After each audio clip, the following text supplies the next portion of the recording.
First to the federal election campaign, and Prime Minister Julia Gillard has thrown the contentious issue of climate policy over to the people, announcing she'll set up a citizens' assembly of 150 Australians to get community consensus.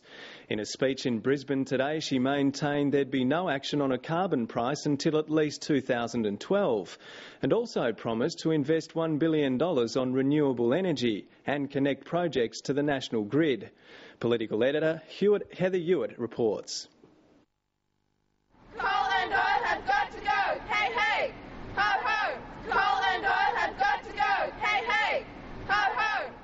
It wasn't quite the welcome Julia Gillard might have hoped for as she attempted to offer her solution to climate policy, or lack of it. Hey, Julia, something must be done. She may well be ruining her choice of venue at the University of Queensland for one of the key speeches of her campaign, aimed at silencing critics over the dumped ETS. Hey, hey!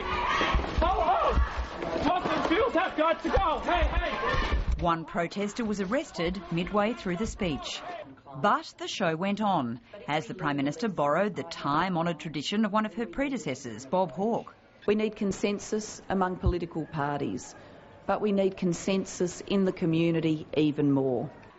And here came the punchline as she declared that ordinary Australians, whoever they are, would be brought into the process.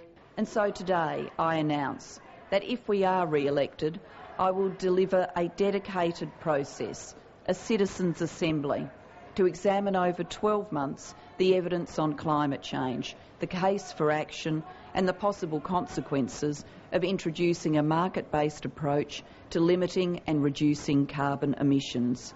Julia Gillard has bought herself time on an issue that had to be addressed somehow in this campaign, since she'd ruled out action on a carbon price until at least 2012. Her opponents, though, say they can see through the strategy. Let me be very clear. This is camouflage for the coming climate tax.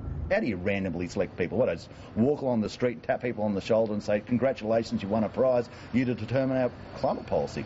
If she wants 150 people to talk about climate change, she's going to have that in the House of Representatives after this election. The Prime Minister insists she'll lead the debate and will act when the economy and the community are ready. Who knows when that might be? Julia Gillard was a leading member of the Gang of Four who scrapped the ETS in the first place and is acutely aware of the backlash that created. The lesson I've learned from that is that we need more than a fragile political consensus to deal with such a transformation to the way we live and work. This is about the Australian people, and it would be dreadful for the nation, dreadful for business certainty, dreadful for our outlook if this all became hostage to the swings and roundabouts of the political cycle. Her speech today appears to have appeased the business community, but not leading environmental groups. I'm really worried that today's announcement means we're tracking too slowly on this important issue. It is good the Prime Minister's going to lead a debate, but the majority of Australians do support action right now. Whilst there are some differences of approach between the two parties, what they are both essentially now saying is that Australia needs to get both the detail and timing right in respect of climate change policy. That's much better than where we were 12 months ago, where we were all running like lemmings towards the edge of a cliff with an emissions trading system before the rest of the world was prepared to do so. For the federal opposition, this is no time for bipartisanship. For Tony Abbott, there's just one target. It's high time that the Prime Minister show some real leadership on this, not fudge the issue until after the election. It's not good enough, and as things stand, Julia Gillard looks very much like the man she deposed, Kevin Rudd. The opposition tries to mention Kevin Rudd on just about any topic that comes up in this campaign, while Labor does its best to pretend the past doesn't exist. But sometimes it can't be avoided. The ABC's new 24-hour news service last night reported that Cabinet and official sources say Kevin Rudd showed a casual disregard on national security matters, that he often turned up late to meetings of Cabinet's National Security Committee and at times allowed his Chief of Staff, Alistair Jordan, to take his place.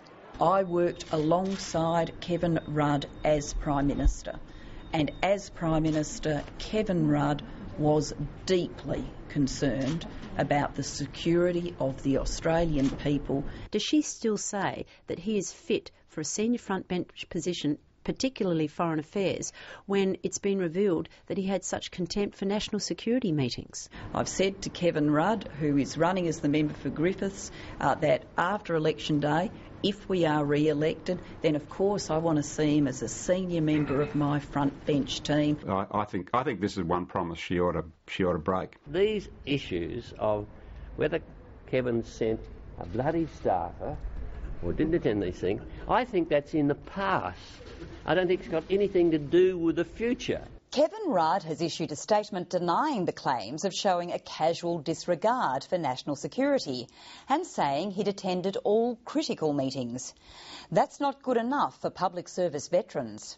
Now, if the Prime Minister calls a national security meeting and then is not available for it, there's something very strange going on. The Prime Minister himself says this is the highest duty of government, and yet then we find he's either late or doesn't turn up. You've been at these sort of meetings. Yes. Are you shocked that something like this could go on? Yes. How do you think it happened? Well, I think presumably it goes back to the disorganisation in the processes of government. There are now much louder rumblings in government ranks that Julia Gillard shouldn't have Kevin Rudd back on the Cabinet team, especially if he's so keen to find a second job at the United Nations.